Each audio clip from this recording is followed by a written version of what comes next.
going to talk about best practices in reading and writing. And we're just going to look at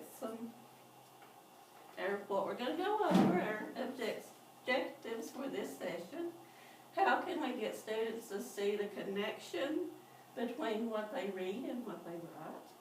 And what tools can be used to encourage students to read and write?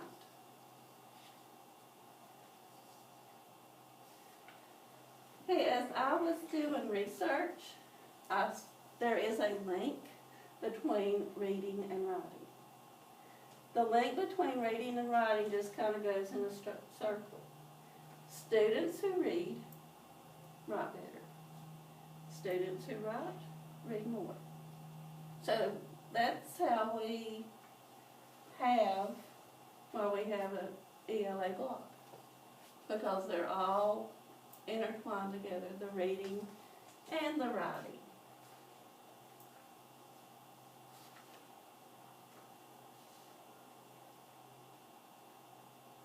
Okay, this is a quote I found from Adura Welty. I don't know whether I could do either one, reading or writing, without the other. That's just another research that reading and writing go together. First, we're going to talk about writing practices. High-impact instructional writing practices.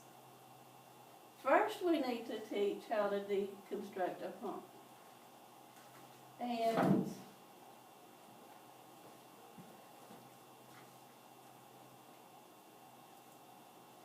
then what we do is, when we pull apart the prompt, we can use this graphic organizer. The do what chart. The do is the verb in the prompt, and what could be, the do could be explain the effects. The what could be explain the effects of global warming. So students can use this graphic organizer to kind of pull apart the prompt and understand what they need to do.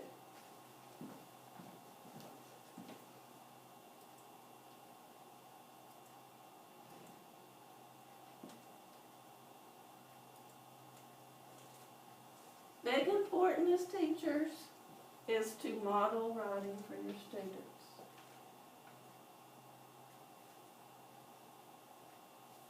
Have students to write often to build stamina. It don't have to be a long essay, it could be a paragraph. Ensure students know their audience. And to teach students to regularly organize, plan, and outline before writing. That planning is very, very important before they write anything. And we can see with our students, they leave out the organization and planning part.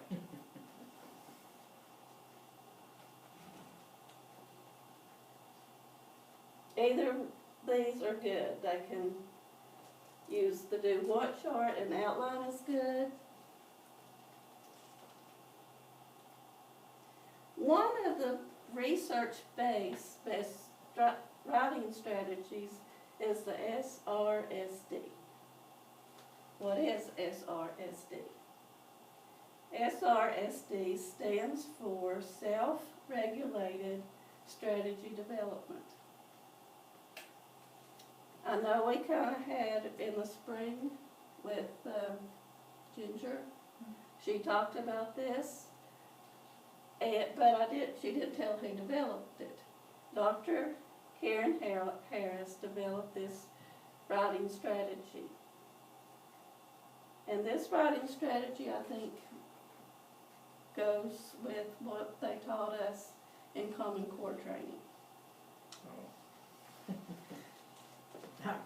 I missed out on that, so. Yeah, that was a few summers ago when we went to Dobbins Bennett. Mm-hmm. This writing strategy was designed to help students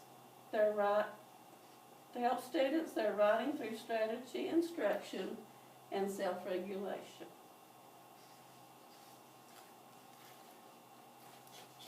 Okay, this strategy uses 6-stage gradual release for self-regulated strategy development. It's a writing model. The first stage is activate and develop background knowledge. This is where you do pre-assessment. You just give them a prompt, let them write, and see what they do. This is a time that you build enthusiasm for writing. Introduce the planning, the mnemonics for planning. Look at example essays. And introduce the self-regulation. Then the stage 2, discuss it. You start introducing the graphic organizers and outlines. Develop understanding of importance for effort. Then stage 3 is model. You introduce the scoring, like what they use for the end of the 9 weeks assessments, that rubric. You introduce that to them and see what it takes to make a 4, what it takes to make a 3, a 2, or 1. You model think aloud when writing strategies in model. Collaborative planning, and look at scored samples. Then in stage 4 is when you memorize, and you mainly memorize the mnemonic that you use for the different type of essays. Stage 5 is supported. That's where students start planning, writing, and revising, and then publish. They do it in this stage. This is a time that the teacher gives the feedback of how they can make their essay better. Even students can give feedback to each other during this stage. And then the last stage is independent practice. This is where students get a prompt, get their passages, and write their own essay on their own.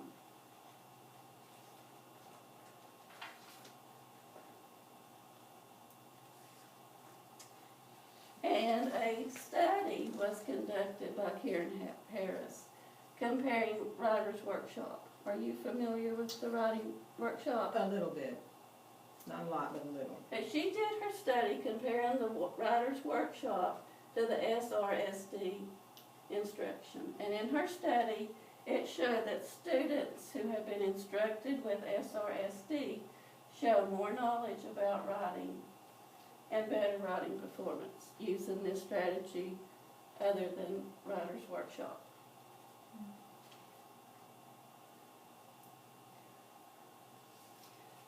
Okay, this is the mnemonic for informational and explanatory tide. Okay, the PAL goes with everything. That's when you first pull apart the prompt and pick your ideas. That's when you organize your notes, write, and say more. Then the tide part, this is your paragraphs. You have your topic introduction. You introduce what you're going to talk about. And then you find the important evidence and detailed examination. You write your evidence first, and then you have to explain why you pick that evidence. These are usually 3 paragraphs.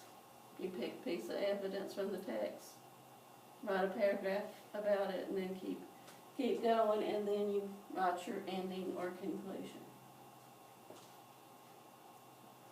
This is for opinion and argumentative. It's called TREE. First, you just do the PAL, and then topic introduction. What is my opinion? This is where you write that thesis statement of what your opinion is. Then you give reasons, why do I think this, and then evidence. How do you prove what you think, and then the ending. You always end your writing with a conclusion or ending. Now we're going to go to the reading part. We know that with the writing now, students are given 2 to 3 pieces of text. So this is where the reading, the complex text, becomes very important. This is an interesting statistic to me. 43% of Tennessee students are proficient in reading when they leave 3rd grade. More should be. Yeah. And if you can't read the text, then you can't write about it. So a couple of things to help with reading that are research-based are the SPIRE reading program. As I was doing my research on best practices for phonics instruction, there is not a clear method of teaching phonics. I know we've had the Wilson program, and now we have the SPIRE program, but the SPIRE program is research-based. It was developed by an Orton Gillingham Fellow, Sheila Clark Edmonds, and it's based on that Orton Gillingham approach, designed to make this approach accessible. Okay, the Orton Gillingham approach, it's multisensory phonics instruction. It was actually, I thought this was interesting, it was developed for dyslexic children and adults.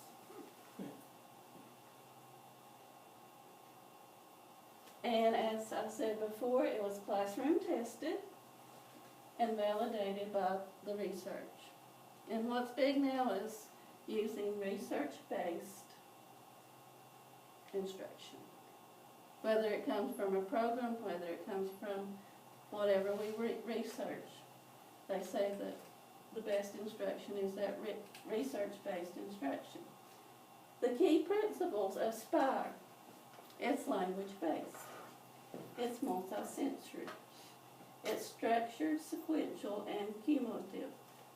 It works on cognitive, it's flexible, emotionally sound. Okay, SPIRE lessons follow this format. They are visual lessons. And they can get the visual with seeing the sounds, seeing the letters. They get the auditory by making the sound.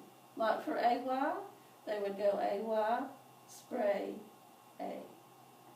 So they can hear it, they can see it. And then the kinesthetic is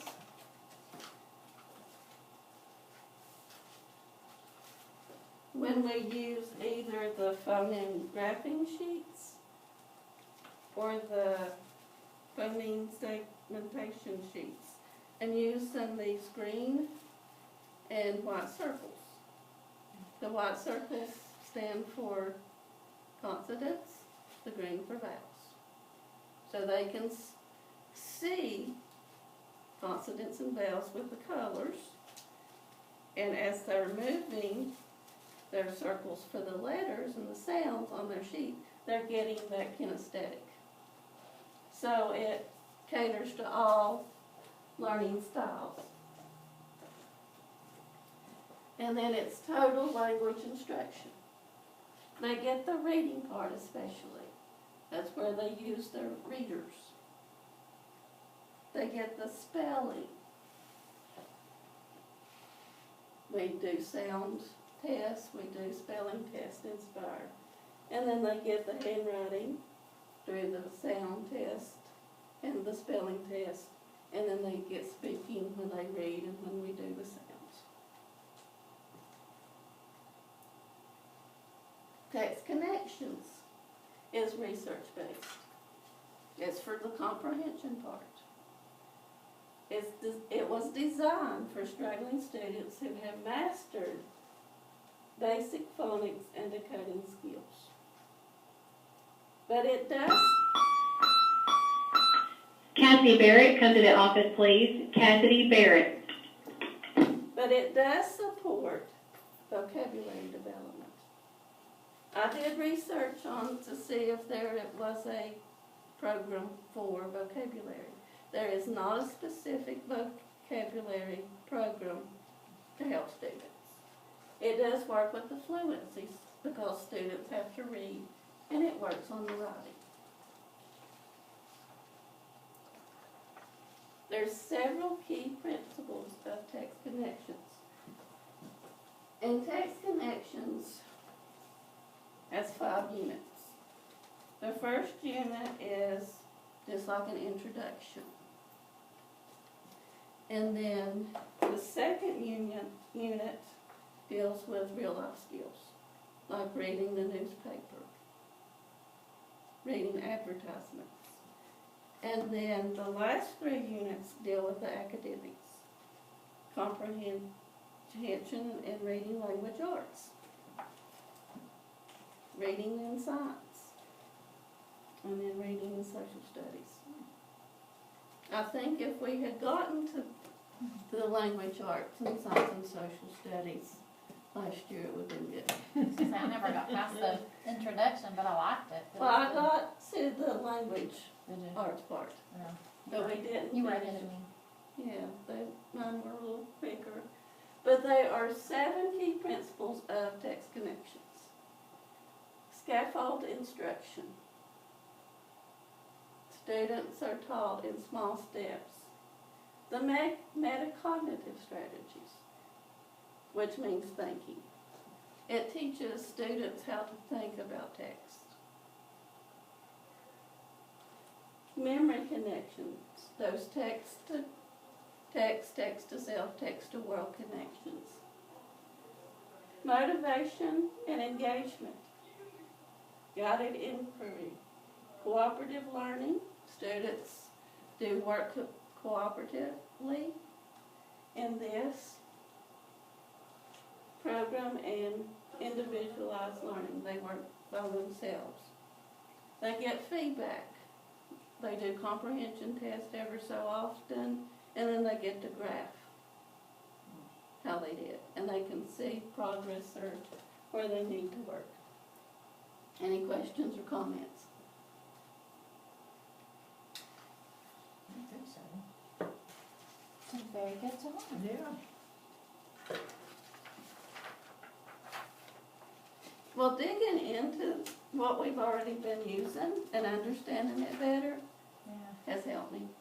I had heard that about Spire for the dyslexia, and I've had a couple of parents concerned that their child might be dyslexic. Well, And you I know, thought, well, we're already using what we would use with them, you know, if yeah, they you were. know that one of our students that you had and I have, I really think she is. Yeah. Sorry. And so it's good to know that we're already using what we would use Mhm. if they were diagnosed. Now, I know that there is a program, and I gotta think of the name of it, because I know Penny's using it with some of her kids. You talked about the phonics. You know, there really isn't, I mean, if you wanna say a package as far as I know of, like you Mhm. said, it's, but I forgot, I'll get the name of it and let you know Wednesday, because she ordered it, and Jill was so impressed with it that she ordered it.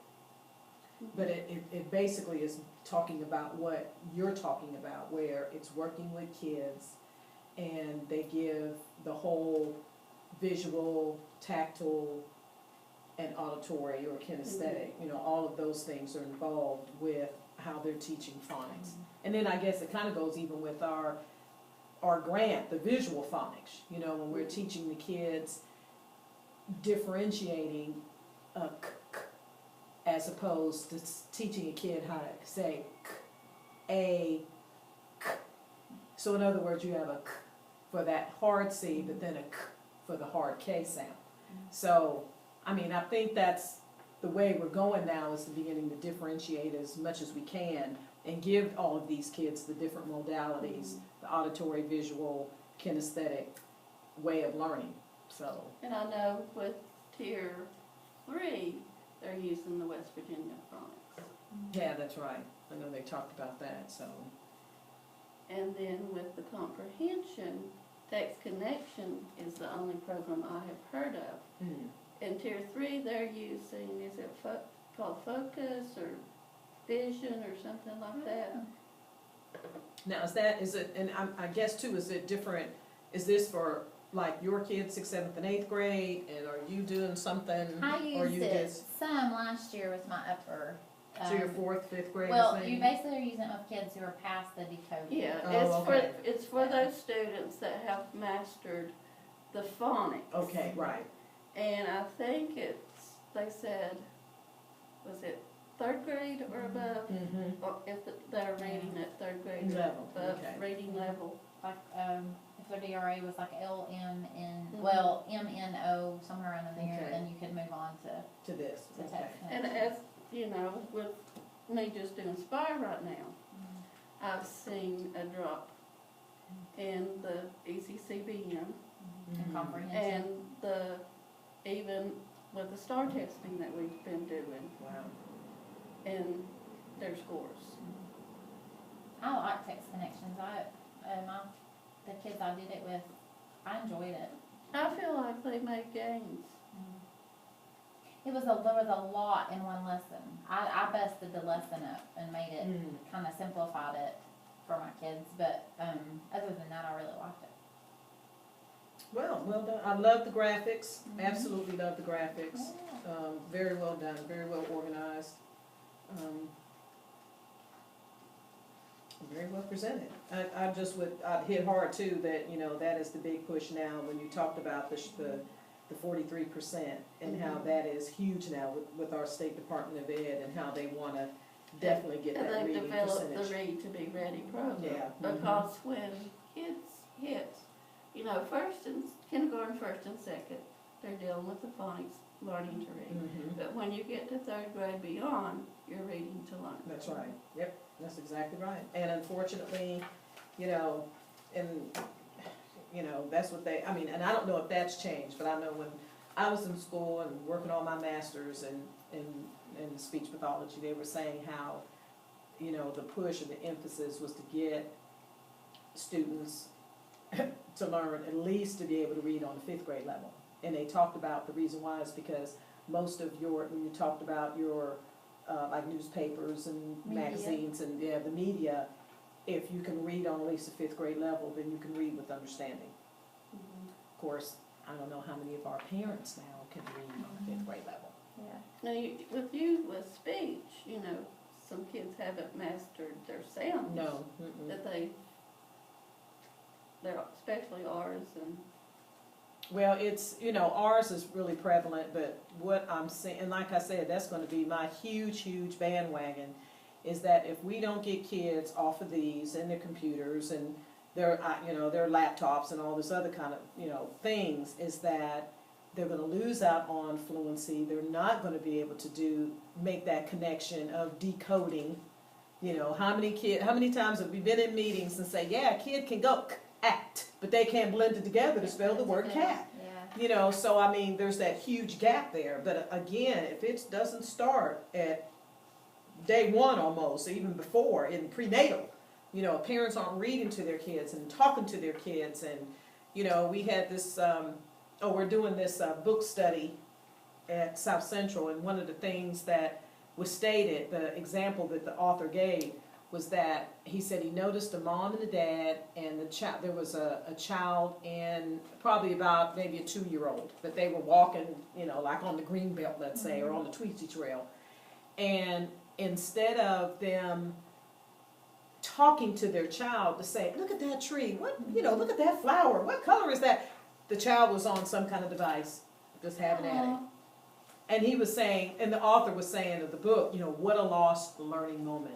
you know, to engage your child, to begin to talk about all of those WH questions and just to expose your child to the world. You know, our kids are losing out on world life, just plain life experiences because it's like, here's a device.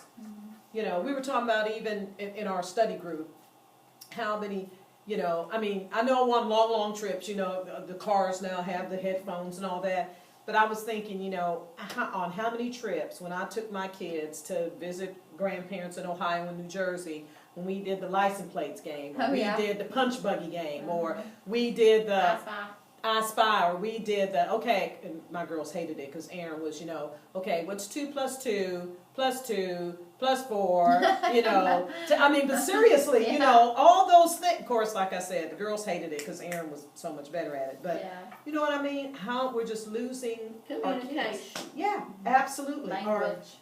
Language, just, and the cognitive ability to begin, you talk about how we're thinking skills.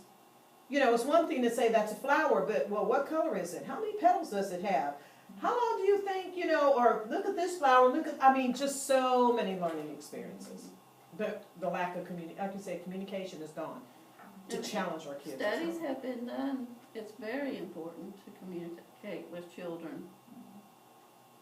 Newborn on. That's it. Until they come to school. That's it. That birth to 5 is this critical because your brain is still developing, and you know, we wonder why kids aren't talking or they're so delayed in that area. And that's why we have gaps there. Absolutely. And I'm seeing it get, instead of getting better over time, Right. getting worse over time. Oh yeah.